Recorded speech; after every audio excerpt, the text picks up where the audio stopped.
At this point in time, Ali Mohammed reappears in the narrative. Stavros discovers he had been leaking documents found at Nusair's place. Ali Mohammed, at that time a sergeant in the U.S. Army, clearly made use of the documents to train Islamist groups for combat. Among the trainees was Nusair. He is the key witness Stavros needs to back up his defense. But Ali Mohammed is nowhere to be found. What his true agenda was unknown to me. I could not find him. Who he was really working for was unknown to me. I couldn't find him despite my best efforts to do so. I wanted to have him as a witness. I sent an investigator to try to find him so I could serve him with a subpoena, which is something that would compel his testimony. And his wife in California hadn't seen him for over a year at that time. Connections are becoming clearer while multiplying. Ali Mohammed is linked to Ayman al-Zawahiri, who gave him the responsibility of infiltrating the U.S. Army. A few years back, during the Sadat assassination trial, Zawahiri speaks to the International Press Corps. A few yards away stands another key figure of the Egyptian Islamic Jihad group, Sheikh Abdel Rahman, aka the Blind Sheikh. Sheikh Abdul Rahman is a rather intriguing individual. He became blind as a child because of juvenile diabetes, and yet had great charismatic power, not despite this, but in part because of this. He was tortured for an extensive period of time, about 3 years, to reveal his role in setting the emotional climate that led to the assassination of Sadat. He ultimately was not convicted of this, in part because of his blindness. How can one convict a man just because of words? Despite his extreme views, the Sheikh is acquitted and released from prison. In 1990, he flees to Sudan, where the American consulate misses his name on a watch list and mistakenly issues a visa. The Blind Sheikh arrives in the United States. He settles into the Muslim community around the Al-Farouq Mosque in Brooklyn and begins to plan what's next. Brooklyn, New York, February 1991. The Blind Sheikh gives speeches denouncing his fellow Egyptian, Mustafa Shalabi, who runs the recruitment center at the Brooklyn Mosque.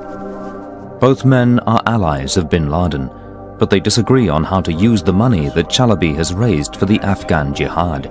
Shalabi wants to use it for charity, but the Blind Sheikh wants to use the money for terrorism. Bin Laden wants to strike back at the US in the wake of the Gulf War.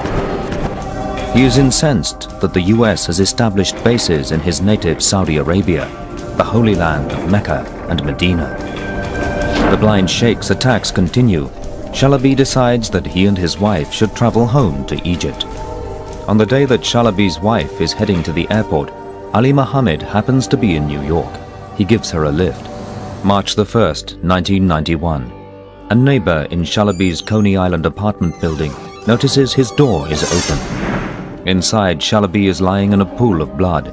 He's been stabbed, shot, and strangled, and the apartment has been ransacked. Police suspect the Blind Sheikh is behind the murder, but they find no physical evidence that connects anyone to the crime, and there are no arrests. According to terrorism expert Steve Emerson, the reason for this may have been Ali Mohammed. He allegedly received an assignment from the Blind Sheikh's terror cell. After the killing, he was brought in to clean up the apartment and to make sure that nobody who was involved in the killing could ever be found. That murder was never solved to this day. With Shalabi out of the way, the Blind Sheikh takes over the Al-Qifa Center. He allows an Al-Qaeda associate from Texas, a 30-year-old Lebanese-American named Wadi al-Hage, to manage it briefly. Wadi al-Hage is one of the important and yet underrated figures in this so-called buildup of Al-Qaeda. One of the intriguing aspects about al-Hage is that he's one of the very few figures in this whole nexus that is also Lebanese, like suspected Flight 93 hijacker Ziad Jarrah. Out of any of the suspects mentioned throughout this film, al-Hage is the only one who has resided in the U.S. the longest, going as far back as 1979, where eventually at one point he made his way to Tucson, Arizona, the actual city which had the first Al-Qifa recruitment center for Maktab al-Khidimat, aka Afghan Services Bureau, founded in 1984 by Abdullah Azzam bin Laden al-Zawahiri and others, even though the 1990s has just begun. Hage does not necessarily become involved in the World Trade Center bombing or even the attacks on September 11, 2001. Right before Mustafa Shalabi's death, Hage was already linked to a killing of a liberal imam in Tucson, Dr. Rashad Khalifa, who preached at the Masjid Tucson. While in Arizona, Hage was already functioning as bin Laden's financial secretary, having reportedly bought a T-39 aircraft like this one from a businessman in 1993 and had it retrofitted and flown to Sudan. Hage ends up getting involved in the 1998 East Africa embassy bombings and is eventually captured and charged. We will continue discussing him much later in the film, as well as another who also becomes involved in the embassy bombings, the mysterious Egyptian U.S. Special Forces triple spy, Ali Mohammed, and his presence before the 1993 World Trade Center bombing with El Said Nusayr to get a better understanding of his persona after and before his capture in 1998.